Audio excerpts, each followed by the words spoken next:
Okay guys, I am again here to explain the second topic of first chapter, that is known as mole concept.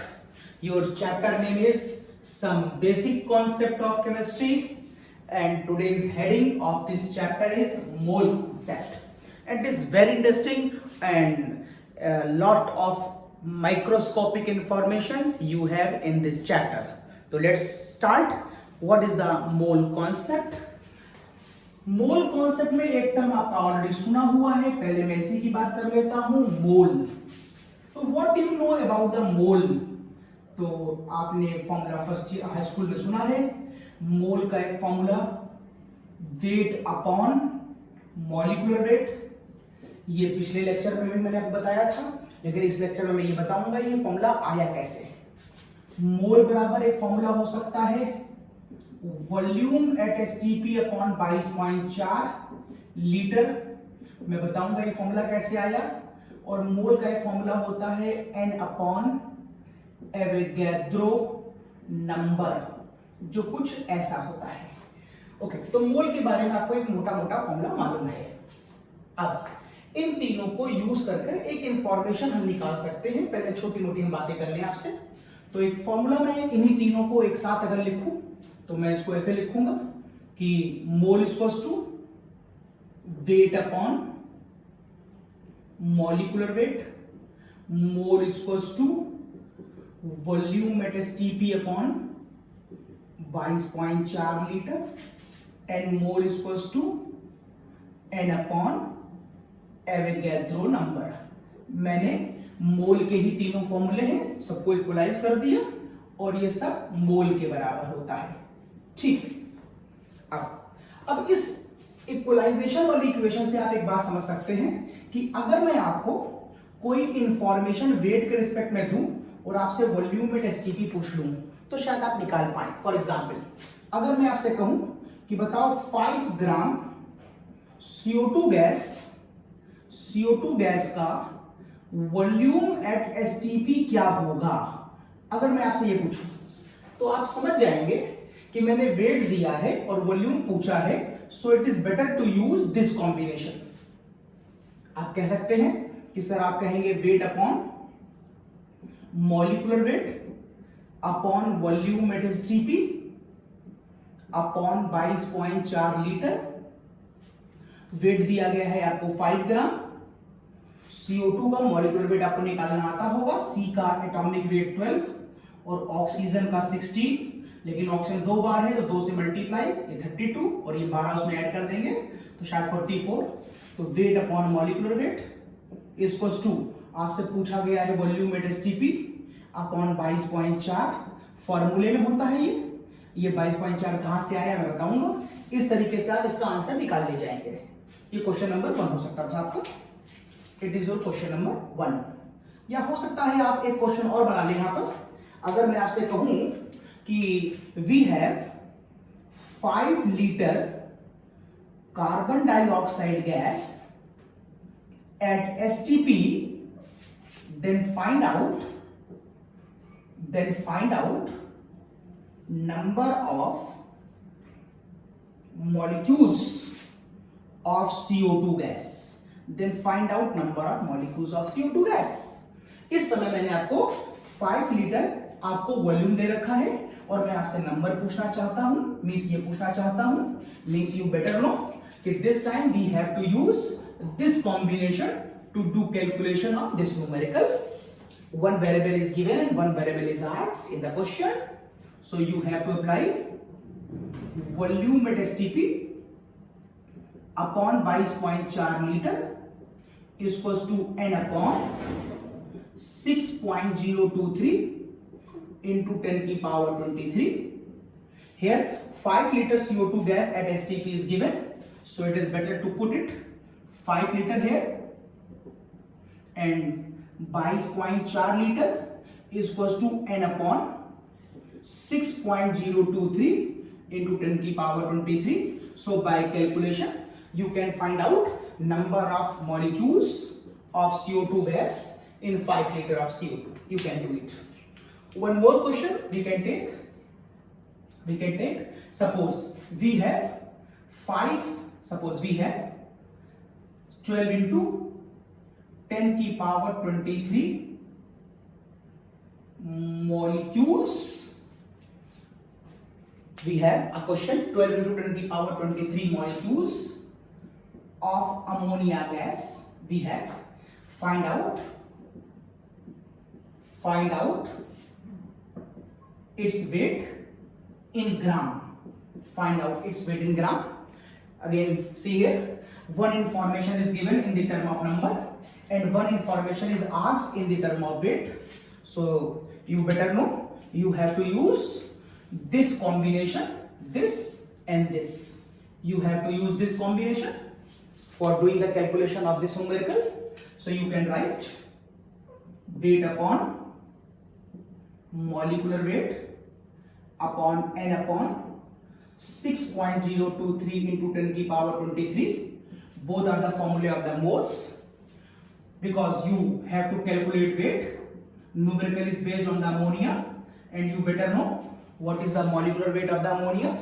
n का होता है 14, एक h का 1 और 3 से multiply, that is 17 आएगा. So 17 is equals to n upon this number.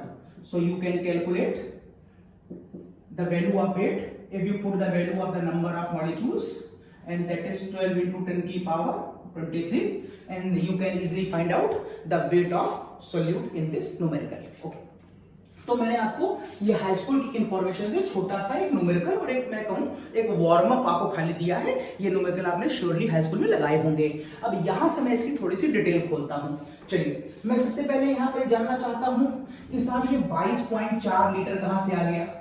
इसके बाद मैं फॉर्मूला बताऊंगा फॉर्मूला कहाँ से आया, और मैं जानना चाहता हूँ ये नंबर कहाँ से आ गया, और मैं जानना चाहता हूँ ये मॉलिक्यूलर वेट क्या होता है. तो पहले मैं आपको इन 3 बातों के बारे में बताता हूँ, और सबसे पहले मैं आपसे शायद एवोगैड्रो नंबर की बात करूंगा. चलिए, सो मैं इसे रब कर रहा हूँ, स्क्रीनशॉट ले लीजिए. ओके, मैं रब कर रहा हूँ. ओके, तो सबसे पहले मैं आपसे नंबर की बात करूंगा. अब ये एवोगैड्रो नंबर का जो लॉजिक है ये किस लॉजिक से आएगा, इसके लिए मुझे आपसे क्वेश्चन पूछना पड़ेगा, और आपको बिल्कुल उसका आंसर मालूम है, मुझे मालूम है आपको उसका आंसर मालूम है, लेकिन जस्ट मैं क्वेश्चन पूछ ही लेता हूं आपसे. बताएं मुझको हाइड्रोजन के एक एटम, हाइड्रोजन की वैल्यू 1 ग्राम सुनी होगी आपने. यस, H का वेट 1 ग्राम होता है, और ऑक्सीजन का वेट आपने सुना होगा 16 ग्राम होता है. यस, सुना होगा आपने ये भी सुना होगा कि पानी का वेट, आपने ये भी सुना होगा कि पानी का वेट 18 ग्राम होता है. अब मेरा क्वेश्चन ये है कि बताइए यहाँ पर जो H का वेट लिखा हुआ है, ये H के एक एटम का वेट है कि 2 एटम का वेट है. माय क्वेश्चन इज, ये जो वेट लिखा है ये एक एटम का वेट है कि 2 एटम का वेट है. मेरा क्वेश्चन है, ये ऑक्सीजन जो यहाँ पर लिखा हुआ है ये एक एटम का वेट है कि 2 एटम का है. शायद आप कहना चाह रहे होंगे कि एक एटम का वेट है, एक का है कि 2 का है, एक का है. ये एक एटम का है कि 2 एटम का है, एक का है. ये वाटर एक मॉलिक्यूल का वेट है कि 2 मॉलिक्यूल का वेट है. ज्यादातर लोग ये सोच रहे होंगे कि ये 1 मॉलिक्यूल का वेट है, लेकिन कुछ लोगों को इसका सही आंसर भी मालूम होगा, और जो लोग सोच रहे थे कि इसके एक एटम का वेट है वो कहीं पर रॉन्ग हैं. बिल्कुल वो लोग एकदम सही सोच रहे हैं, इसमें से कुछ लोग बिल्कुल सही. चलिए बताता हूं आपको, ये एक एटम का वेट हो ही नहीं सकता. ये एक एटम का वेट हो ही नहीं सकता. पता है क्यों? बिकॉज एक एटम देखिए कहां पर होता है. अगर मैं ये इंग्लिश का फुल स्टॉप रखूं, जो शायद आपको बोर्ड में बड़ा मुश्किल से दिखाई दे रहा हो, थोड़ा सा बड़ा कर देता हूं. ये अगर मैं इस इंग्लिश के फुल स्टॉप की बात करूं तो कहते हैं इस फुल स्टॉप में लगभग 10 लाख एटम होते हैं. अगर आप एक एटम को लाना चाहें तो पहले आप इसको 2 पार्टों में डिवाइड करें, और फिर जो बचा पार्ट है उसको 2 पार्टों में डिवाइड करें, और ये तब तक करते चले जाएं जब तक आप इसको 10 लाखवें पार्ट में कन्वर्ट ना कर दें. सोच के देखिए, क्या उस पार्ट को आप देख पाएंगे? नहीं. माइक्रोस्कोप से देख पाएंगे? नहीं. तो सोचिए इतने छोटे से atom, that is the smallest part of our earth. इतने छोटे से एटम का वेट 1 ग्राम कैसे हो सकता है, या इतने छोटे से एटम का वेट 16 ग्राम कैसे हो सकता है? अरे 16 ग्राम का तो ये एक पेन होगा, और आप कह रहे हैं कि ऑक्सीजन के एक एटम का वेट 16 ग्राम है। नहीं नहीं, ये एक एटम का वेट नहीं है। तो फिर किसका है, अभी बताऊंगा। ये पानी के एक मॉलिक्यूल का वेट 18 ग्राम हो सकता है। जरा सोच के देखिए, ये जो बहुत छोटा सा पार्ट है, स्मॉलेस्ट पार्ट ऑफ अवर अर्थ, ऐसे छोटे छोटे पार्ट पानी में कितने बार हैं? 3 बार है। 2 बार एटम H से आया है और 1 बार एटम ऑक्सीजन से आया है। अगर ये एटम बहुत छोटा है जिसको आप माइक्रोस्कोप से भी नहीं दे सकते, और उस एटम को अगर हम 3 बार भी ले लेंगे तो भी कौन सा, वो 18 ग्राम का हो जाएगा। इसका मतलब है ये सारे वेट, ना ये एक एटम का है, ना ये वेट एक एटम का है, ना ये वेट एक मॉलिक्यूल का है। तो फिर ये किसका वेट है? ये सारे वेट एक मोल स्पीशीज के वेट होते हैं। अगर ऑक्सीजन को 1 मोल बार लिया जाए तो उसका वेट 16 ग्राम होगा।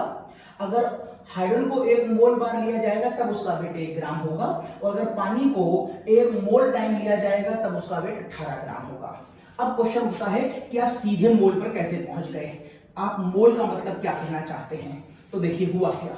तो ये एक बहुत लंबा सीरीज ऑफ एक्सपेरिमेंट की बातें हैं जो धीरे धीरे डेवलपमेंट में आई। मैं आपको सीधे रिजल्ट की तरफ ले जाता हूं। तो अगर मुझे हाइड्रोजन का एक एटम का, जो मुझे दिखाई नहीं देता, जो माइक्रोस्कोप से भी दिखाई नहीं देता, अगर मैं उसको एक तराजू पे रखूं, एक बहुत टफ एक्सपेरिमेंट को मैं एक आसान भाषा में आपको बताना चाहता हूं।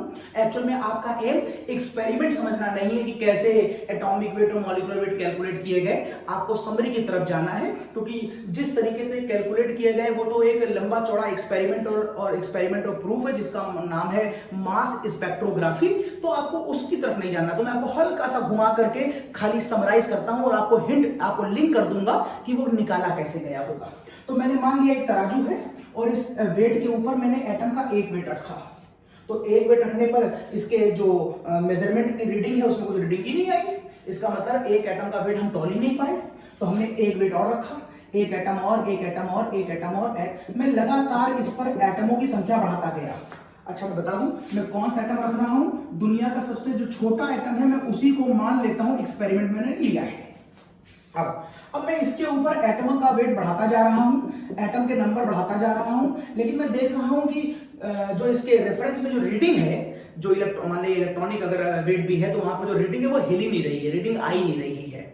अब मैं इसे बढ़ाता जा रहा हूं, बढ़ाता जा रहा हूं, बढ़ाता जा रहा हूं, और मैं इसको बढ़ाते बढ़ाते मैंने देखा हल्की सी रीडिंग फ्लक्चुएट होने लगी है, और मैं बढ़ाते बढ़ाते बढ़ाते बढ़ाते मैं इसको तब तक बढ़ाता जाऊंगा जब तक रेफरेंस में मुझे ये 1 ग्राम ना मिल जाए।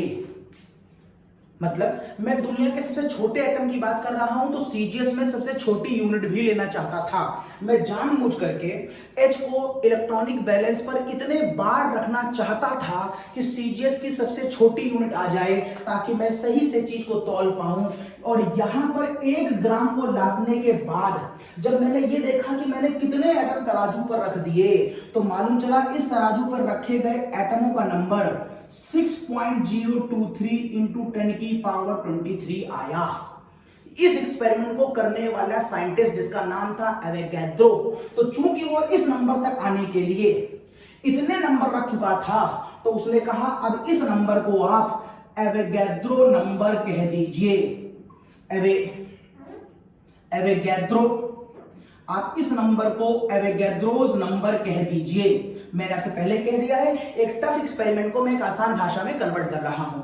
तो इस तरीके से आपने इस नंबर को फिक्स कर लिया और उसने कहा कि अब आप इसी नंबर को आज के बाद 1 मोल कहना शुरू कर दीजिएगा।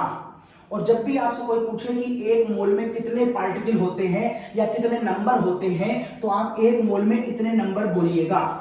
शायद आपको टफ लग रहा हो क्योंकि आपने पहली बार सुना है, लेकिन सोचिए जब आप बचपन में बहुत छोटे थे और पहली बार आपके घर वालों ने आपको बताया था कि 1 दर्जन केले अगर लिए जाएं तो उसमें 12 केले होते हैं, 1 डजन केले अगर बाजार में लिए जाएं तो उसमें 12 केले होते हैं। और सुनते सुनते आप समझ गए अच्छा 1 डजन का मतलब 12 स्पीशीज होती है।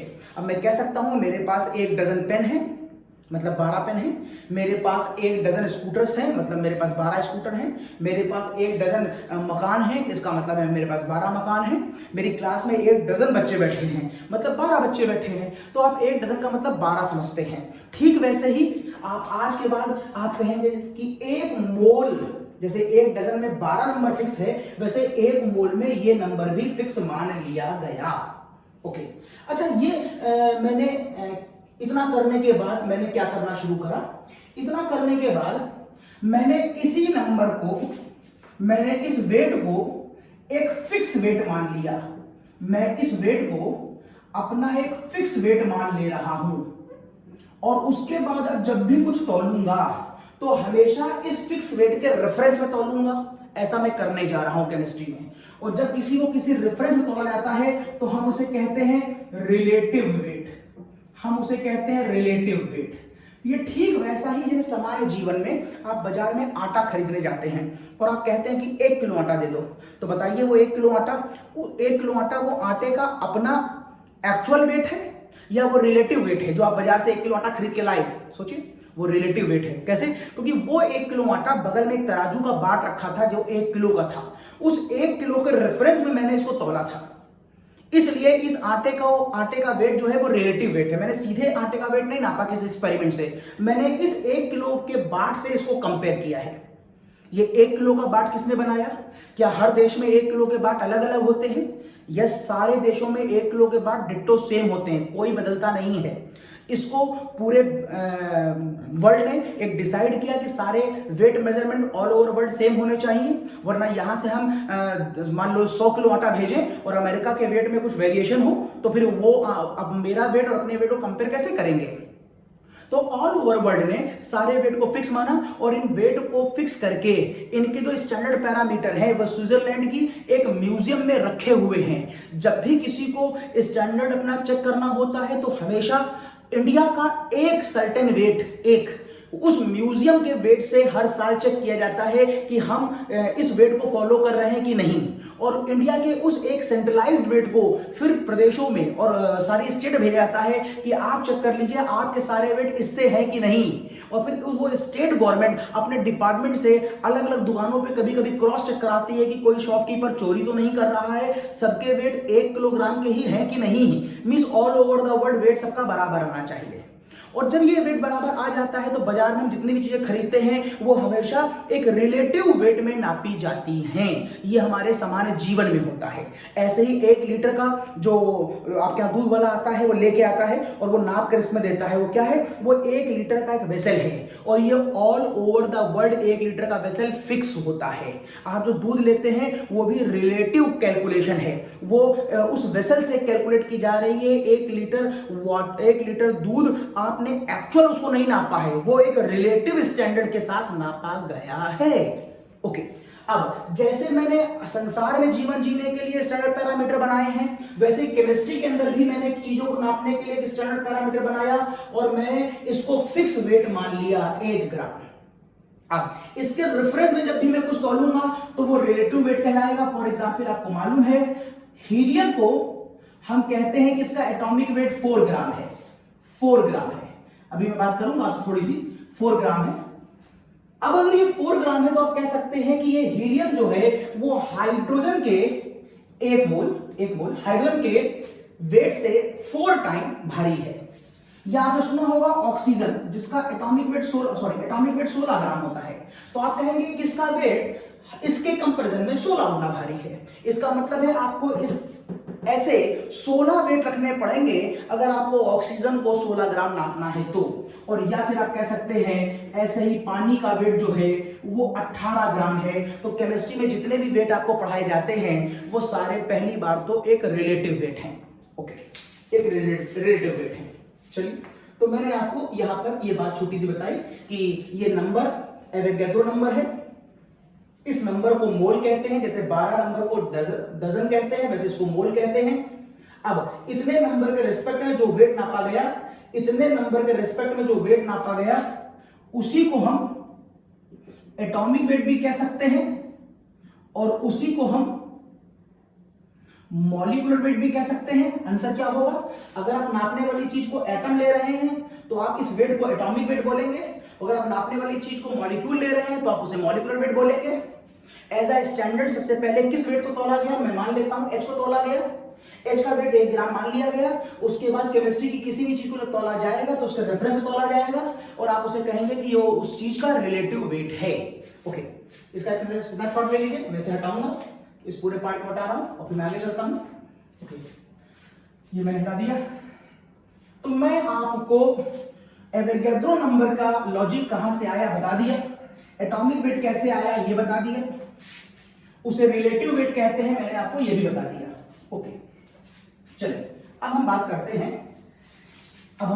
हैं, देखिए फिर से, अभी आपने मुझसे कहा कि sir 1 gram wait 6.023 into 10⁻23 atoms अगर H के लिए जाएं, जिसको आप क्या बोलते हैं, 1 मोल बोलते हैं, तो अगर इतने एटम तराजू पर रखे जाएं तो उसका वेट कितना आता है, अभी भी आपने बताया है 1 ग्राम आता है, अभी आपने तौल के बताया था मुझको। ओके, अच्छा अगर मैं एक एटम का वेट तौलना चाहूं तो एक एटम बहुत छोटा होता है, लेकिन फिर भी मैं मैथमेटिकली नापना चाहता हूं और वैसे मैं प्रैक्टिकली भी मास स्पेक्ट्रोग्राफी से उसे तौल सकता हूं, लेकिन यहां पर ऑन द कॉपी, तो एक एटम ऑफ हाइड्रोजन का वेट क्या होगा, तो आप बोलेंगे 1/6.023 इंटू 10⁻23 ग्राम होगा।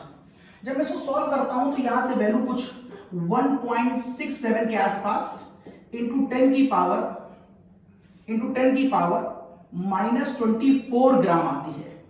ये अप्रोक्सीमेशन आप चेक कर लीजिएगा, जो भी नंबर आए वो मुझे एग्जैक्टली याद नहीं है, जो भी नंबर आए वो ऐसे ही आएगा। 1.67 इंटू 10⁻24 ग्राम आती है। इस नंबर को, ये किसका मास है, ये एक एटम ऑफ हाइड्रोजन का मास है, एक एटम का। देखिए कितना छोटा मास है, देखिए इसे नाप सकते हैं आप, सोचिए ना, -24.00000000000000000 बहुत बार जीरो, कितने बार जीरो, 24 बार। 1 2 3 4 5 6 7 8 9 10 11 12 13 14 15 16 17 18 19 20 21 22 23 24, यहां पर कोई नंबर आ रहा होगा लगभग ये और 6-7 के आसपास, ये कुछ ऐसा नंबर आ रहा होगा। आप सोच के देखिए, क्या कोई आपके पास एपरेटस है जिससे आप इतना छोटा नंबर नाप सकते हैं? ये बहुत मुश्किल है, आप ऐसे नहीं नाप सकते। ये स्पेक्ट्रोग्राफी नाम के एक्सपेरिमेंट से नापा जा सकता है, जिसको आपको डिस्कस करने की आवश्यकता नहीं है। तो मैं इस नंबर को हटा रहा हूं, ये खाली मैंने दिखाया था कितना छोटा नंबर होता है, ये हटा दिया मैंने। अब ये नंबर जो बहुत छोटा होता है और इस नंबर को मैं एक नाम दे देता हूं, और नाम मैंने क्या दे दिया है, atomic mass unit. In short आप इसी को बोलते हैं एएमयू। अब एएमयू क्या होता है, किसी एक एटम के मास को, एक एटम के, अभी फिलहाल मैं H की बात कर रहा हूं, हाइड्रोजन के एक एटम के मास को, जो वहां से मास आया उसको मैंने 1 AMU कह दिया, एटॉमिक मास यूनिट, एक एटम का मास। अब देखिए, अब अगर मैं आपसे पूछ लूं कि हीलियम का वेट 4 AMU है, बताइए पहले मुझको, ये जो 4 AMU लिखा है इसका क्या मतलब आप सोचते होंगे? ये 4 AMU हीलियम के एक एटम का मास है, ये 4 AMU हीलियम के एक एटम का मास है, या ये 4 AMU हीलियम के 1 मोल एटम का मास है? क्या लगता है आपको? अगर मैं यहां पर 1 मोल लिख देता हूं, यहां पर मैंने 1 मोल ऑफ हीलियम लिया है और यहां पर मैंने 1 एटम ऑफ हीलियम लिया है, बताएं सोच करके, ये 4 AMU इसका मास है कि इसका मास है? अरे नाम ही है एटॉमिक मास यूनिट, मतलब ये मास है एक यूनिट का, इसका मतलब है ये 4 AMU हीलियम के एक एटम का मास है। और आप ये भी कह सकते हैं कि ये जो मास है ये हाइड्रोजन के एक एटम से, हाइड्रोजन के एक एटम से 4 गुना भारी है। ओके, अब मैं अगर आपसे कहूं कि 4 AMU को ग्राम में लिखो, 4 AMU को ग्राम में लिखो, तो आप कहेंगे हीलियम को के वेट को अगर मैं ग्राम में लिखूं तो 4 इंटू आप AMU की वैल्यू पुट कर दीजिए। क्या है AMU की वैल्यू? 1.67, चेक कर लीजिएगा, जो भी वैल्यू हो, जो एग्जैक्ट वैल्यू आए उसको सॉल्व करने के बाद वो लिख लीजिएगा। तो 1 मैं फिलहाल यही मान ले रहा हूं, 1.67 इंटू 10⁻24 ग्राम। यहां से जो आंसर आएगा, ये देख लें, ये 4 AMU। अब यहां पर जो आंसर आ रहा है ये आपको हीलियम का ग्राम में वेट बता रहा है, लेकिन अभी भी ये कितने एटम का मास है? सर अभी भी ये हीलियम के एक एटम का मास है। बस अंतर यह है कि अब आपने एमयू को उठा करके ग्राम में खोल दिया, क्योंकि मुझे मालूम है कि एक एमयू इतने ग्राम का होता है। ओके, अब आप कहना चाहते हैं कि नहीं, मुझे हीलियम के एक मोल का मास ग्राम में बता दो। इतने आपने सारे एटम ले लिए, कितने ले लिए? एक मोल। एक मोल में कितने एटम होते हैं? एक दर्जन में कितने होते हैं? 12। एक मोल में कितने होते हैं? ये। तो अगर आपको एक मोल ग्राम में चाहिए तो आपको एक एटम का मास ग्राम में मिल चुका था, जो आपने ऐसे कुछ लिखा था 1.67 ऐसे कुछ लिखा था। अगर मैं एक मोल की बात करूंगा तो अगर ये एक एटम का मास है तो दो एटम का मास क्या होगा? 2 से मल्टीप्लाई। 3 का क्या होगा? 3 से मल्टीप्लाई। 10 का क्या होगा? 10 से मल्टीप्लाई। 100 का क्या होगा? 100 से मल्टीप्लाई। आप समझ गए? एक मोल का क्या होगा? 6.023 इंटू 10 की पावर 23 से मल्टीप्लाई। और आप देखें, अगर आप इतने नंबर को मल्टीप्लाई करें, इतने नंबर को, तो यहां से जो वैल्यू आएगी वो वापस 1 आएगी। अगर आप इस नंबर को मल्टीप्लाई करेंगे तो ये वैल्यू वापस 1 आएगी। तो अगर आप कहेंगे ये 4 बच गया और यहां से मल्टीप्लाई किया तो 1 बचा, तो ये क्या आ गया? 4 ग्राम आ गया। ये 4 ग्राम किसका मास है? देखिएगा, ये हीलियम के एक मोल का मास है। तो अगर कोई आपसे कभी हीलियम के आगे 4mu लिखकर छोड़ दे और कोई आपसे कभी हीलियम के आगे 4 ग्राम लिखकर छोड़ दे, तो क्या आप समझ पा रहे दोनों क्या दिया गया है? यस, आप समझ गए होंगे। यहां पर दिया गया है हीलियम 4mu का मतलब हीलियम के एक एटम का मास है, और जो नीचे 4 ग्राम लिखा है, और आप समझ गए हैं कि वो 4 ग्राम हीलियम के एक मोल का मास है। इसका मतलब है ये हीलियम का एटॉमिक वेट आ गया। ये हीलियम का एटॉमिक वेट आ गया। एटम है तो एटॉमिक वेट, और मॉलिक्यूल होगा तो मॉलिक्यूलर वेट, और ये वेट हमेशा एक मोल के रिस्पेक्ट में लिए जाते हैं, और एक मोल का मतलब होता है एवोगैड्रो नंबर के बराबर एटम्स। ये देखिए, ये तो मैंने आपको बता दिया। यहां पर एमयू एटॉमिक मास यूनिट का मतलब वो कैसे निकाली गई, क्यों निकाली गई, चीजों को तौलने के लिए निकाली गई। एच एटम को तौला गया और उसको इतने बार ही क्यों लिया गया? एवोगैड्रो नंबर के बराबर ही क्यों लिया गया? क्योंकि मैं दुनिया के सबसे छोटे एटम को सीजीएस की सबसे छोटी यूनिट के बराबर तौलना चाहता था। मींस मैं तराजू पर हाइड्रोजन के एटम तब तक बढ़ाता चला गया जब तक दूसरी तरफ रेफरेंस में 1 ग्राम का वेट हमें ना दिख जाए। जब 1 ग्राम का दिख गया तो मैंने देखा कितने पार्टिकल मैंने रखे, उन पार्टिकलों को काउंट किया तो मालूम चला 6.023 इंटू 10 की पावर 23। इस काम को करने वाला साइंटिस्ट एवोगैड्रो, उसने इसको नाम दे दिया एवोगैड्रो नंबर, और इसको एक नाम दे दिया मोल। जैसे कि 12 नंबर को आप दर्जन कहते हैं, वैसे ही आप इस नंबर को मोल कहते हैं। तो यहां पर एक छोटी छोटी सी बात हुई, और पूरी केमिस्ट्री रिलेटिव मास के ऊपर बेस्ड है। जैसे हमारा पूरा संसार हमेशा रिलेटिव मास के ऊपर बेस्ड है। हमने आपसे कहा कि अगर आप आटा लेके आते हैं तो वो रिलेटिव वेट है, क्योंकि वो 1 किलो बाट के कंपैरिजन में कंपेयर किया गया है। वैसे ही जब आप हीलियम को 4 ग्राम कहते हैं तो ये भी रिलेटिव वेट है, क्योंकि आपने इस 4 ग्राम को हीलियम के हाइड्रोजन के कंपैरिजन में कंपेयर किया है, और आपने कहा है इसका मास हाइड्रोजन के मास से 4 टाइम भारी है। हाइड्रोजन के 1 मोल से इसका 1 मोल 4 गुना भारी है, और हाइड्रोजन के 1 एटम से इसका भी 1 एटम 4 गुना भारी है। ओके, मैं सिर्फ कर रहा हूं, एक स्क्रीनशॉट ले लीजिए, मैं हटा रहा हूं। ओके, तो आपने एक एमयू का मतलब सीख लिया, एटॉमिक मास यूनिट। अब अगर आप बुक में देखें तो एटॉमिक मास यूनिट की डेफिनेशन उन्होंने एच के बिहाफ पर नहीं दी है। उन्होंने तो एमयू की डेफिनेशन कुछ और लिखी हुई है। देखिए क्या लिखी उन्होंने। उन्होंने लिखा है 1 AMU एटॉमिक मास यूनिट, जिसको मैं कह रहा हूं कि ये 1 एटम ऑफ, जिसको मैं कह रहा हूं कि ये 1 एटम ऑफ हाइड्रोजन के बराबर है, जिसको मैं कह रहा हूं कि ये 1/6 इंटू 10 की पावर 23 के बराबर है। ये 6.023 में बार बार नहीं लिखूंगा, आप लिख लीजिएगा। मैं कह रहा हूं उसको सॉल्व करने पर ये वैल्यू 1.67 इंटू 10 की पावर -24 के बराबर है। मैं एच के फॉर्म में कह रहा हूं, लेकिन बुक में क्या लिखा है? बुक ने कहा है 1 AMU किसके बराबर है? 1/12 into mass of 1 atom of carbon के बराबर है। अब इस इंफॉर्मेशन में जो बुक में दी गई है, ये सही है कि ये सही है? अगर दोनों सही हैं, अगर दोनों का एक ही मतलब है, तो फिर ये बात क्यों नहीं बोली गई, ये क्यों बोली गई? इसके पीछे भी टेक्निकल रीजन है, इवन तो बुक में कुछ लिखा नहीं है, आपको मैं बताता हूं। आप एक काम करिए, पहले ये चेक कर लीजिए कि ये वाली वैल्यू और ये वाली वैल्यू एक ही है। चेक कर लो, एक ही। ये लिखो चाहे ये लिखो, मतलब तुम H के डिफरेंस में ऐसे आओ और चाहे ऐसे आओ। चेक कराता हूं, बताइए मास ऑफ कार्बन एटम, एक एटम कार्बन के का अगर मास निकालना हो तो कैसे निकालोगे? तो आप कहेंगे मैं तराजू पर कार्बन के एटम रखता जाऊंगा, कितना रखोगे? जब तक इसकी वैल्यू 6.023 इंटू 10 की पावर 23 ना हो जाए, मतलब इसकी वैल्यू 1 मोल ना हो जाए। जब ऐसा करेंगे तो उसका वेट तराजू पे कितना आता है? 12 ग्राम आता है, आपको मालूम है 1 मोल का वेट 12 ग्राम। अगर कार्बन के इतने पार्टिकल का वेट 12 ग्राम है, तो बताओ कार्बन के एक एटम का मास क्या होगा? तो ये होगा 12/6.023 इंटू 10 की पावर 23। ये देखिए एक एटम का मास है।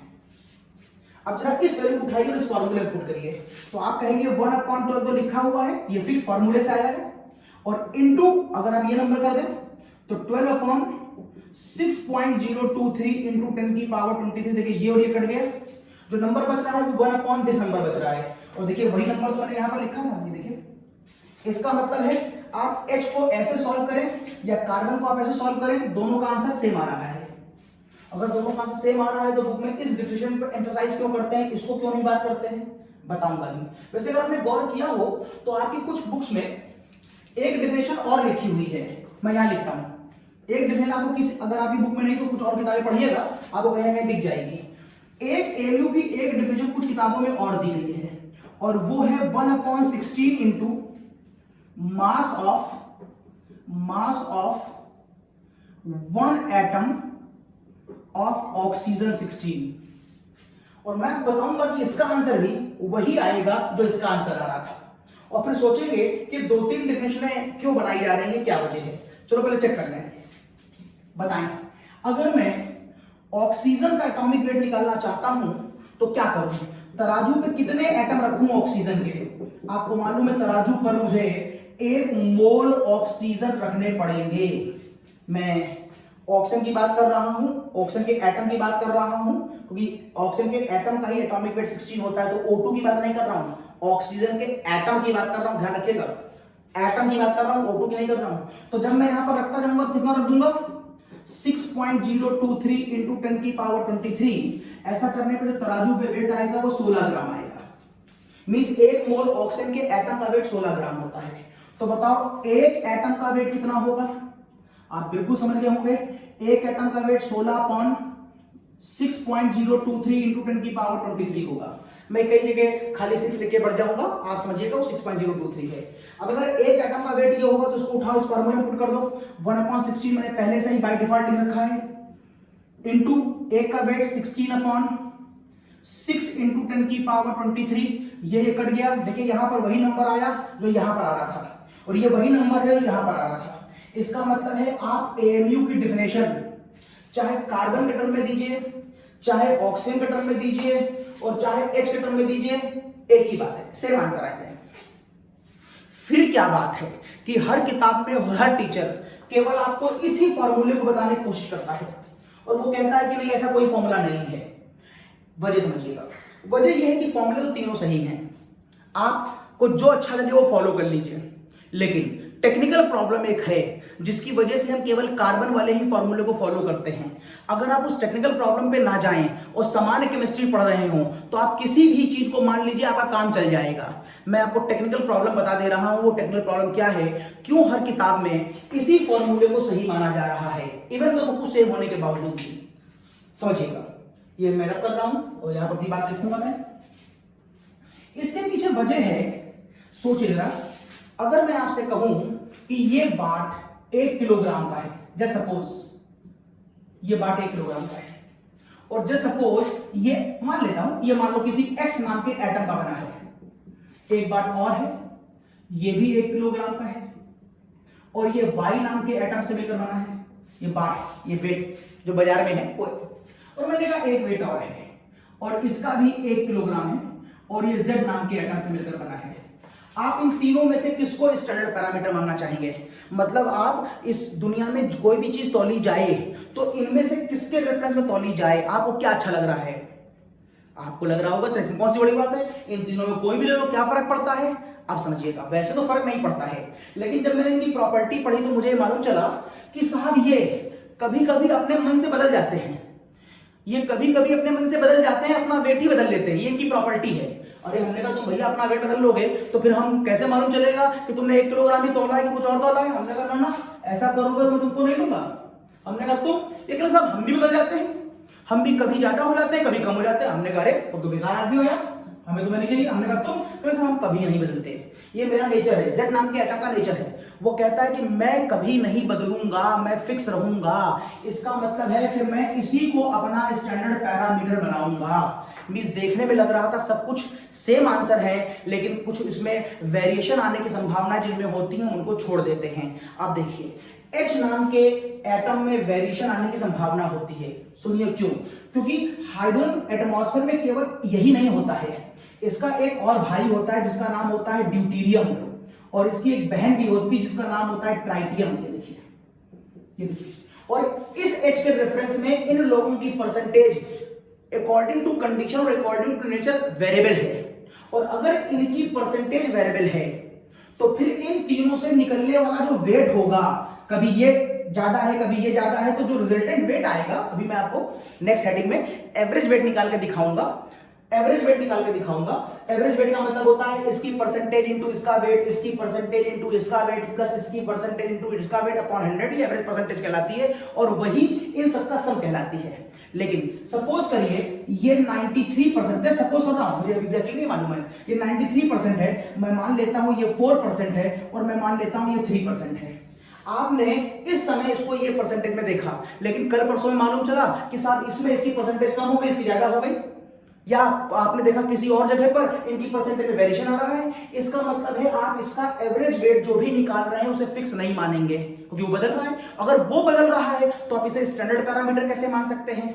तो फिर ये इसके रेफरेंस में नापी जाने वाली चीजें भी बदलने लगेंगी, लिहाजा मैं इसको अच्छा अपना स्टैंडर्ड पैरामीटर नहीं मानूंगा। This is the cause definition में हाइड्रोजन को एज ए स्टैंडर्ड पैरामीटर नहीं लिया गया। सेम एज ऑक्सीजन में भी प्रॉब्लम है, ऑक्सीजन 8-16 होता है, ऑक्सीजन 8-17 होता है, और ऑक्सीजन 8-18 होता है, और यही प्रॉब्लम यहां पर भी है। इनके अंदर भी परसेंटेज ऑफ दीज आइसोटोप्स, इनको आइसोटोप्स कहते हैं, इनकी परसेंटेज अपने अपने नेचर के अकॉर्डिंग कभी कभी बदलती रहती है, और अगर ये बदलते रहेंगे तो फिर हम इनसे निकलने वाले रिजल्टेंट वेट को अपना स्टैंडर्ड पैरामीटर नहीं मानेंगे। लेकिन जब मैं कार्बन में आता हूं तो कार्बन होता है 6-12 और एक होता है कार्बन 14, और साहब यहां पर इन दोनों की जो परसेंटेज है वो इन दोनों की आपस में परसेंटेज फिक्स होती है, और इनमें लगभग ना के बराबर कोई चेंज आता है। अगर इनकी परसेंटेज नहीं बदल रही है तो इनका जो एवरेज वेट आएगा, मतलब इसका वेट इंटू इसकी परसेंटेज प्लस इसका वेट इंटू इसकी परसेंटेज अपॉन 100, तो यहां पर जो इसका एवरेज वेट आएगा वो एवरेज वेट लगभग हर समय क्या रहता है? फिक्स। अगर ये फिक्स रहता है तो आप इसको स्टैंडर्ड पैरामीटर बना सकते हैं और इसके रेफरेंस में किसी चीज को तौल सकते हैं। ये एक टेक्निकल वजह है जिसकी वजह से मैं डेफिनेशन खाली इसी को सही मानता हूं, इवन दो तीनों मोटे मोटे तौर पर सही हैं, तीनों का एक ही आंसर आता है।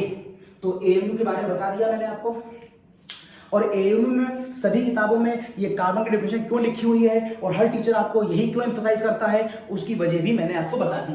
अब मैं इसे हटा रहा हूं और आगे बढ़ रहा हूं। एएमयू के बारे में बात हो गई, चलिए मैं आगे बढ़ता हूं और वापस अपने उन्हीं फॉर्मूलों की तरफ जाता हूं। एक बार मैं आपको यहां बता दूं, मैं अब तक आपको ये बता चुका हूं कि ये नंबर कहां से आया। ये 6.023 इंटू 10 की पावर 23 नंबर कहां से आया आप जान चुके हैं, मैं बता चुका हूं। आपको यह भी मालूम चल चुका है कि मॉलिक्यूलर वेट कहां से आ रहा है। जब आप इतने नंबरों को तराजू पर रखकर तौलते हैं तो उसके रेफरेंस में जो वेट आता है वो एटॉमिक वेट या मॉलिक्यूलर वेट आता है, ये भी आप जान चुके हैं। लेकिन अभी आप ये नहीं जान पाए हैं कि यहां पर ये 22.4 लीटर कहां से आता है। ये वाला फॉर्मूला आप सॉलिड, लिक्विड और गैस किसी में लगा सकते हैं, ये फॉर्मूला भी आप सॉलिड, लिक्विड और गैस पर लगा सकते हैं, जबकि ये फॉर्मूला केवल गैस पर लगता है, ये बात ध्यान रखिएगा। अब मैं बताने जा रहा हूं ये नंबर कहां से आया। आपने शायद नहीं सुना हो, ऐसा सुना भी हो वैसे, इवन तो हम लोग आपको एक चैप्टर है गैसेस स्टेट, वहां पर डिटेल में बताएंगे। यहां पर मैं उसकी एक फॉर्मूला लिख रहा हूं, पीवी बराबर एनआरटी, शायद सुना होगा आपने। इसे आइडियल गैस इक्वेशन कहते हैं, इसे हम आइडियल गैस इक्वेशन कहते हैं, जो बॉयल्स और चार्ल्स से, आपने बॉयल्स चार्ल्स नाम सुना होगा, ये वहीं से ड्राइव की गई है, बॉयल्स और चार्ल्स से। तो बॉयल्स और चार्ल्स के फॉर्मूलों को ड्राइव करके, दोनों को यूज करके मैं इस फॉर्मूले तक आया हूं। अब इस फॉर्मूले में प्रेशर की वैल्यू को आप फिक्स ले लें 1 एटमॉस्फेरिक, ये कौन सी, जो हमारे ब्रह्मांड की वैल्यू होती है। आपको उस गैस का वॉल्यूम निकालना है लीटर में, जो गैस हमारे ब्रह्मांड में फैली है, और कितनी फैली है, कितना लिया है, मान लीजिए 1 मोल ली है, ये 1 मोल आ गया। आर गैस कांस्टेंट होता है, गैस चैप्टर में इसकी वैल्यू निकाल कर दिखाऊंगा, अभी खाली पुट कर दे रहा हूं। इसकी वैल्यू होती है 0.0821, ये पॉइंट लगा है, 0.0821 यूनिट इसकी होती है litre atmospheric upon mole kelvin. ये कैसे आई है, इसके लिए आपको थोड़ा सा पेशेंस रखना पड़ेगा, मैं जल्दी पहुंचूंगा गैस चैप्टर में और वहां पर इसका डेरिवेशन बताऊंगा। और यहां पर जो टेंपरेचर लिया गया है एसटीपी पर, वो लिया गया 25 डिग्री सेंटीग्रेड, केल्विन में कन्वर्ट करेंगे 298 केल्विन, 298 केल्विन। पीवी बराबर एनआरटी, ये मैंने क्यों लगाया, क्योंकि ये गैस इक्वेशन है, और ये मैं मोल कॉन्सेप्ट गैस का लगा रहा हूं, और इसी लॉजिक से मैं 22.4 निकाल के दिखाऊंगा। तो मैंने 1 एटमॉस्फेरिक स्टैंडर्ड प्रेशर ले लिया है, मैं 1 मोल गैस का स्टैंडर्ड प्रेशर पर और स्टैंडर्ड टेम्परेचर पर उसका वॉल्यूम निकालना चाहता हूं। आप पहले कुछ कट्टम पिट्टम कर लें, तो ये मोल गया, ये एटमॉस्फेरिक और ये एटमॉस्फेरिक गया, और जो जाता है वो काट दीजिए, और जो जाता है वो काट दीजिए। आपको वॉल्यूम निकालना है, ये मैं हटा दे रहा हूं, इसको मुझे नहीं मालूम है कि वॉल्यूम कहां से लीटर में आएगा कि एमएल में आएगा, इसलिए मैंने यहां की यूनिट अभी नहीं लिखी है। और ये केल्विन और ये केल्विन गया। अब आप इसे गुणा भाग कर लें, तो आप पाएंगे सब गुणा भाग करने पर आंसर आएगा 22.4, और ये देखिए बच गया लीटर। इसका मतलब है वॉल्यूम एसटीपी पर किसी भी गैस का शर्त है कि वो गैस कितनी होनी चाहिए, 1 मोल, उसका वॉल्यूम 22.4 लीटर आता है। तो ये 22.4 लीटर कहां से आया, 1 मोल गैस का वॉल्यूम आया है एसटीपी पर, स्टैंडर्ड टेंपरेचर स्टैंडर्ड प्रेशर। ये क्या है, 1 मोल किसी चीज के अगर नंबर काउंट किए जाए तो ये उसका नंबर है, और ये क्या है, अगर 1 मोल चीज का वेट निकाला जाए तो उसका वेट है। अगर एटम नाप रहा है तो एटॉमिक वेट है, और मॉलिक्यूल नाप रहे हैं तो मॉलिक्यूलर वेट है। तो मैंने आपको अब बता दिया ये तीनों चीजें कहां से आई। अब बताऊंगा ये 3 फॉर्मूले कैसे ड्राइव किए गए, इसे हटा रहा हूं। अब बताऊंगा 3 फॉर्मूले कैसे ड्राइव किए गए। देखिए ये फॉर्मूले कैसे ड्राइव किए गए, तो इसके लिए मैं आपसे कहूंगा, बड़ा सिंपल सा यूनिटरी मेथड है, लगा लीजिए, बड़ा सिंपल सा यूनिटरी मेथड है। देखिए सपोज करिए मैं आपसे कहता हूं कि मेरे पास 44 ग्राम CO2 गैस है। आपको CO2 के ऊपर केमिकल लगा दिखाया था, 44 CO2 का मॉलिक्यूलर वेट है, C कार्बन का 12, 16 ऑक्सीजन का, 2 बार है, दोनों को जोड़िएगा 44। तो 44 ग्राम CO2, ये CO2 का मॉलिक्यूलर वेट है, 44 ग्राम CO2 ये मॉलिक्यूलर वेट है। और ये कब आएगा, जब आप तराजू में कितने CO2 के मॉलिक्यूल लेंगे, 6.023 into 10 की पावर 23। आप तराजू में कितने मॉलिक्यूल लेंगे, 6.023 into 23। और जब आप इतने मॉलिक्यूल लेते हैं तो मैं कहता हूं कितने मॉलिक्यूल लिए, अगर मैं कहता आपने खाली 12 मॉलिक्यूल लिए, मैं कहता 1 दर्जन मॉलिक्यूल लिए। अगर इतने मॉलिक्यूल लिए तो मैं क्या बोलूंगा, आपने 1 मोल मॉलिक्यूल लिए, समझिएगा। अगर इतने मॉलिक्यूल CO2 के बर्तन में रखे जाएं तो उसका वेट 44 ग्राम आता है। तो मैं कह रहा हूं 44 ग्राम जो CO2 का मॉलिक्यूलर वेट है वो 1 मोल का वेट कहलाता है, क्योंकि ये नंबर 1 मोल है। ओके, अब मैं बता दे रहा हूं। अब देखिए इतने ग्राम का वेट 1 मोल है, इतने ग्राम जो वेट आ रहा है वो 1 मोल का आ रहा है। तो बताओ 1 ग्राम CO2 का वेट क्या होगा, आप कहेंगे 1 ग्राम CO2 का वेट 1/44 मोल होगा। यस, तो बताओ अगर मैं वेट ग्राम ऑफ CO2 निकालना चाहूं, weight gram of CO2, 1 gram weight gram of CO2 के रिस्पेक्ट में कितने मोल यहां पर होंगे, तो आप कहेंगे ये होगा 1/44 इंटू दिस से मल्टीप्लाई। इसका मतलब है ये वेट, ये भी नीचे ग्राम था और ये भी नीचे ग्राम था, और मैं निकाल के आ रहा हूं मोल, तो ये कट गया। इसका मतलब क्या बचेगा, ऊपर बचेगा वेट 1 से मल्टीप्लाई, और 44 एक्चुअल में 44 नंबर नहीं, सोचे 44 था क्या सर, ये 44 मॉलिक्यूलर वेट था, तो नीचे क्या आ जाएगा सर, ये मॉलिक्यूलर वेट आ जाएगा, और क्या यूनिट बची है मोल। इसका मतलब है अगर वेट के टर्म में आपसे कभी मोल पूछा जाए तो उसका फॉर्मूला होगा वेट अपॉन मॉलिक्यूलर वेट, तो ये वेट अपॉन मॉलिक्यूलर वेट कैसे आया, तो ऐसे आया, सिंपल यूनिटी मेथड से आया। 44 ग्राम 1 मोल के बराबर है, तो 1 ग्राम इतने मोल के बराबर होगा, तो इतने ग्राम कितने मोल के बराबर होगा, जहां 44 था उसका मैंने मॉलिक्यूलर वेट कह दिया, इजी। इसके बारे में बात करेंगे। अगर मैं आपसे कहूं कि 22.4 लीटर कोई गैस है मेरे पास, शर्त ध्यान रखिएगा, कहां पर, एसटीपी पर, नॉर्मल टेम्परेचर प्रेशर पर। अगर मैं कहूं कि इतनी गैस है तो उसका वॉल्यूम, उसका मोल हमेशा 1 होगा। सोचिए, अभी थोड़ी पहले प्रूफ किया था, पीवी बराबर आरटी में 1 मोल गैस होगी तो उसका वॉल्यूम 22.4 होगा, तो उल्टा बोल दो, अगर 22.4 लीटर गैस होगी तो उसका वॉल्यूम हमेशा 1 मोल होगा। वो गैस कौन सी है इसका नाम लेने की आपको आवश्यकता नहीं है, बस एसटीपी पर अगर वो गैस है, चाहे वो O2 हो, CO2 हो, N2 हो, कोई भी गैस हो, अगर वो एसटीपी पर है तो 22.4 लीटर हमेशा 1 मोल के बराबर होगा, और 1 मोल हमेशा 22.4 लीटर के बराबर होगा। अब अगर इतने बराबर इतना है तो बताएं 1 लीटर गैस के लिए कितना आएगा, तो आप कहेंगे 1/22.4 लीटर, इतने मोल आएगा, इतने मोल आएगा। तो बताएं V लीटर के रिस्पेक्ट में एट एसटीपी क्या वैल्यू बनेगी, तो आप कहेंगे 1/22.4 लीटर इंटू V लीटर, और ये आप निकाल क्या रहे थे, मोल, लीटर लीटर कैंसिल हो गया, इसका मतलब ऊपर क्या बचेगा, ऊपर बचेगा ये वॉल्यूम जो कहां पर नापा जा रहा है, ये वॉल्यूम कहां पर नापा जा रहा है, एसटीपी पर, और नीचे क्या बचेगा 22.4, और इन दोनों का रिजल्ट क्या बाहर लिखा हुआ है, मोल। इसका मतलब है किसी भी गैस का अगर वॉल्यूम एसटीपी के रिस्पेक्ट में आपको मोल निकालना है तो फॉर्मूला होगा वॉल्यूम एट एसटीपी अपॉन 22.4, वो यही लिखा हुआ है।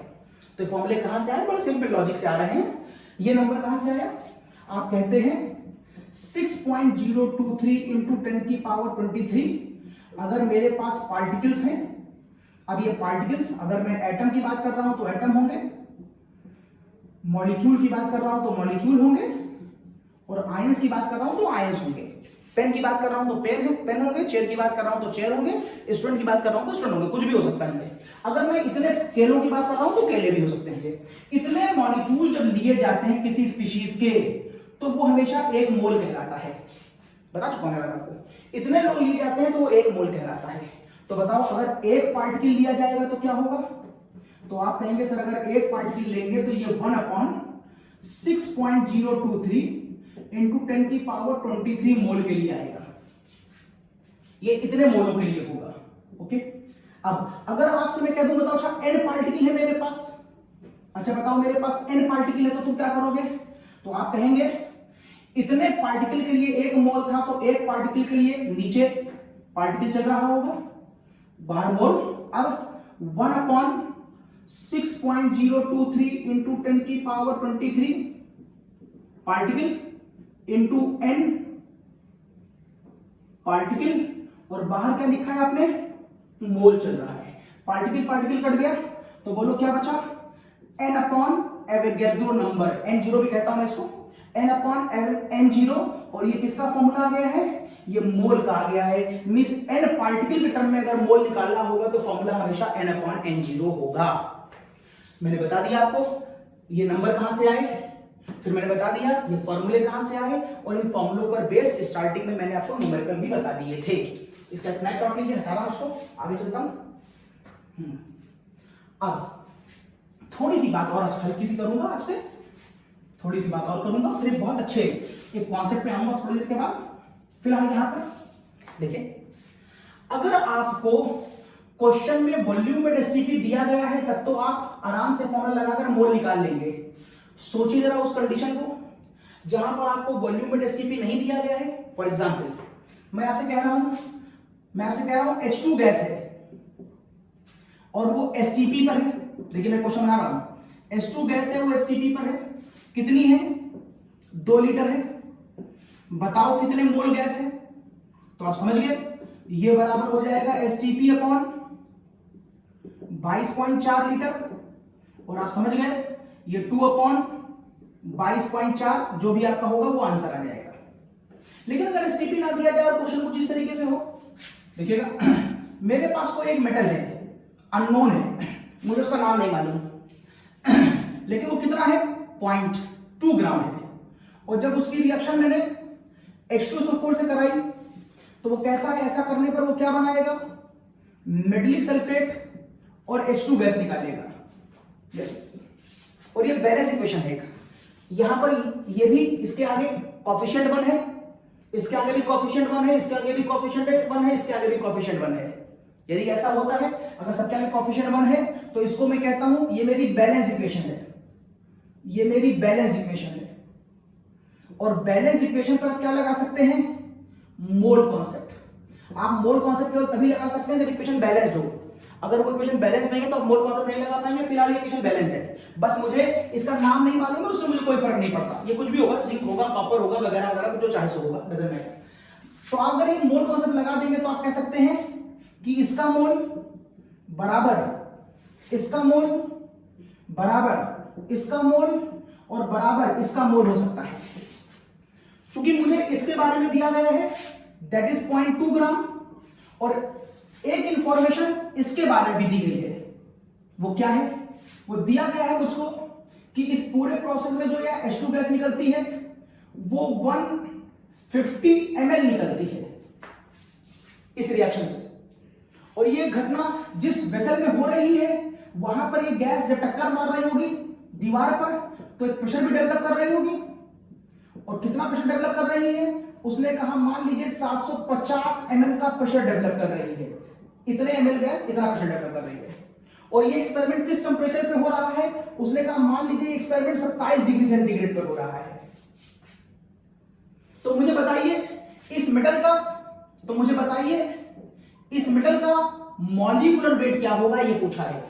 क्योंकि मेटल का एटॉमिक वेट कर दे रहा हूं, एटॉमिक वेट क्या होगा, एटम है। क्योंकि मेटल का नाम नहीं मालूम है, अगर नाम मालूम होता तो मैं कहता मुझे निकालने की क्या आवश्यकता है, रटा हुआ है। अगर जिंक है, कॉपर है, बेरियम है, कोई एलिमेंट है तो मुझे एटॉमिक वेट याद होता है, लेकिन उसे जानबूझ करके अननोन दिया है ताकि आप एटॉमिक वेट रटा रटाया ना लिख पाए। तो आप क्या करेंगे, इसके बारे में पूछा है और इसके बारे में दिया है, तो मुझे इससे और इससे कोई मतलब नहीं है।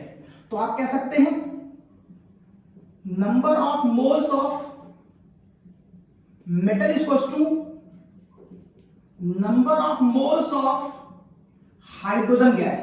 क्योंकि यहां पर इसके आगे भी कोएफिशिएंट 1 है, इसके आगे भी कोएफिशिएंट 1 है, तो मैंने कह दिया इसका नंबर ऑफ मोल बराबर इसका नंबर ऑफ मोल। उन क्वेश्चनों को अलग से बताऊंगा स्टोइकियोमेट्रिक कोएफिशिएंट में, जब यहां पर नंबर ऑफ मोल अलग अलग हो, यहां 2 हो, यहां 5 हो, यहां 7 हो, यहां 9 हो, लेकिन सब बैलेंस्ड हो, तो भी हम मोल कॉन्सेप्ट लगा सकते हैं। लेकिन गुणा भाग कैसे करते हैं मैं बताऊंगा अलग से, फिलहाल सिंपल केस पढ़ा रहा हूं। अब यहां पर मोल निकालने का फॉर्मूला कौन सा लगाओगे, वेट दिया है, ऑब्वियस आप ये लगाएंगे वेट अपॉन मॉलिक्यूलर वेट। इधर कौन सा लगाओगे मोल का फॉर्मूला, एक तो गैस है, ऊपर से कुछ वॉल्यूम जैसी बातें दी हुई हैं, तो मुझे लग रहा है कि बेहतर है ये वाला लगा दें। तो ये लगा दिया मैंने volume at STP upon 22.4 litre. अब एक समस्या है यहां पर, देखिए समस्या ये है कि फॉर्मूला लग सकता है, ये 0.2 दिया गया है, ये आपको पता करना है। अगर कोई मुझे ये बता दे तो मेरा काम चल जाएगा, अगर ये बता देगा तो मेरा आंसर आ जाएगा। लेकिन वॉल्यूम एट एसटीपी दिया कहां है, ये जो वॉल्यूम है ये एसटीपी भी कहां है, ये वॉल्यूम तो इस प्रेशर पर है और इस टेंपरेचर पर है, तो ये एसटीपी तो हुआ नहीं। तो आपने हाई स्कूल में इसका न्यूमेरिकल लगाया, अगर आपको याद हो, वो फॉर्मूला क्या था, वो फॉर्मूला क्या था, मैं यहां लिख रहा हूं, मैं इधर लिख रहा हूं, वो फॉर्मूला था P1 V1 अपॉन T1 बराबर, अब याद आ गया होगा आपको, P2 V2 upon T2। Yes, P1 कितना दिया है 750, V1 कितना दिया है 150, टेंपरेचर केल्विन में कितना दिया है, it is 27, it means 300 kelvin. P2 इस वैल्यू को आप घर से याद करके आते हैं 760, और T2 घर से आप याद करके आते हैं 273। इसका मतलब होता है यहां पर एसटीपी स्टैंडर्ड टेंपरेचर कंडीशन। तो यहां पर मैंने ले लिया 760, आपको निकालना क्या है V2, आपको निकालना है V2, और टेंपरेचर ले लेता हूं मैं कितना 273। ये देखिए, अगर आप इसको सॉल्व कर लेंगे तो यहां पर जो वॉल्यूम आएगा यहां का जो वॉल्यूम आएगा वो वॉल्यूम एट एसटीपी आ जाएगा। यस, यहां पर वॉल्यूम आ जाएगा। अब ये आपने एमएल में लिया था, देखिए ये आपने एमएल में लिया है, अगर ये एमएल में होगा तो यहां का वॉल्यूम भी किसमें आएगा, एमएल में आएगा, ये एमएल में आएगा, वॉल्यूम एट एसटीपी। इसको उठाइए और यहां पर लाकर पुट कर दीजिए, लेकिन चूंकि आप इसकी वैल्यू को एमएल में पुट कर रहे हैं तो नीचे वाली वैल्यू भी एमएल में होनी चाहिए, तो ये हो जाएगी 22,400 एमएल। ये देखिए 22,400 एमएल। अब आपको यहां से निकाल के इसकी वैल्यू रख ली, इसकी वैल्यू रख ली, ये वाली वैल्यू को मालूम है, तो बोलो मॉलिक्यूलर वेट निकल आया कि नहीं निकल आया। तो मोल का एक न्यूमेरिकल ऐसे भी हो सकता है, और मेरे ख्याल से कोई बहुत टफ नहीं है, आपका पढ़ा हुआ है, ये फॉर्मूला आपने हाई स्कूल में पढ़ा हुआ है। एक छोटी सी बात मैंने खाली आपको यहां पर बताई थी, मेरे ख्याल से कोई भी बिल्कुल टफ नहीं है। ये वाली वैल्यू दे रखी थी, बाकी दोनों वैल्यू मैंने अपने मन से मान ली है, ये स्टैंडर्ड वैल्यूज है, आपको याद होनी चाहिए। हो गया, ओके। अगर किसी न्यूमेरिकल में, इसी न्यूमेरिकल का सेकंड पार्ट, अगर इसी न्यूमेरिकल में एक्वस टेंशन दिया गया हो तो क्या करेंगे। एक्वस टेंशन, सपोज करिए वो आपसे कहता है, इसी न्यूमेरिकल को दोबारा लगाते हैं, वो कहता है सब कुछ ऐसा ही है, बस एक काम और कर लीजिए। वो कह रहा है एक काम और कर लीजिए, एक इंफॉर्मेशन बढ़ा लीजिए, इस क्वेश्चन में एक्वस टेंशन दिया गया है और वो दिया गया है लगभग 50 mm, ये लिखा हुआ है एक्वस टेंशन। तो क्या इस एक लाइन के बढ़ जाने से न्यूमेरिकल को कोई फर्क पड़ेगा? हाँ पड़ेगा। पहले आप जानिए एक्वस टेंशन क्या होता है। एक्वस टेंशन का मतलब होता है, एक्वस का मतलब है पानी और टेंशन का मतलब है प्रेशर, मतलब उस बर्तन में पानी की वजह से भी प्रेशर है, जबकि पानी यहां पर, यहां पर, यहां पर और यहां पर पानी नहीं है। इसका मतलब है जिस एक वेसल में ये एक्सपेरिमेंट हो रहा था वहां पर वाटर भी एक प्रेशर डेवलप कर रहा है, वो हो सकता है इम्प्योरिटी की फॉर्म में पड़ा हुआ हो या रिएक्शन से भी बन रहा हो, डजंट मैटर, पानी है वहां पर, और वो पानी की बॉल्स डेवलप हो रही हैं और वो पानी की बॉल्स अपने बर्तन पर प्रेशर लगा रही हैं। कितना? 50। अब देखिएगा, आप न्यूमेरिकल किस किस के बीच लगाना चाहते थे? आप न्यूमेरिकल लगाना चाहते थे मेटल के बीच और H2 गैस के बीच। मेटल का wait upon molecular wait, okay, अभी कोई फर्क नहीं पड़ा, लेकिन आप इधर लगाना चाहते थे H2 गैस के ऊपर न्यूमेरिकल। ये किसकी वैल्यू होनी चाहिए थी? H2 गैस की। अगर H2 गैस की होनी चाहिए थी तो वॉल्यूम एट एसटीपी किसका होना चाहिए था? अगर ये पूरी H2 गैस की है तो वॉल्यूम एट एसटीपी किसका होना चाहिए था? H2 गैस का। क्या करेंगे, जब मैं H2 गैस का वॉल्यूम एट एसटीपी निकालने आया तो यहां पर प्रेशर किसका रखना चाहिए था? H2 गैस का। लेकिन वो कह रहा है कि जब आपने 750 प्रेशर दिया तो उसी बर्तन में एक पानी भी है जिसका प्रेशर 50 है। इसका मतलब है इस क्वेश्चन में जो 750 दिया गया था ये आपको टोटल प्रेशर दिया गया था, और इस टोटल प्रेशर में ये 50 भी इंक्लूड होगा। मींस 750 अकेला इस बार H2 का प्रेशर नहीं है, उस प्रेशर में पानी का प्रेशर भी ऐड है। दिस इज द कॉज आपको इस बार 750 में से 50 माइनस करना पड़ेगा। पानी का प्रेशर माइनस करिए तब H2 गैस की आप बात कर पाएंगे। दिस इज द कॉज अब की आपको यहां पर 750 नहीं केवल 700 लिखना होगा।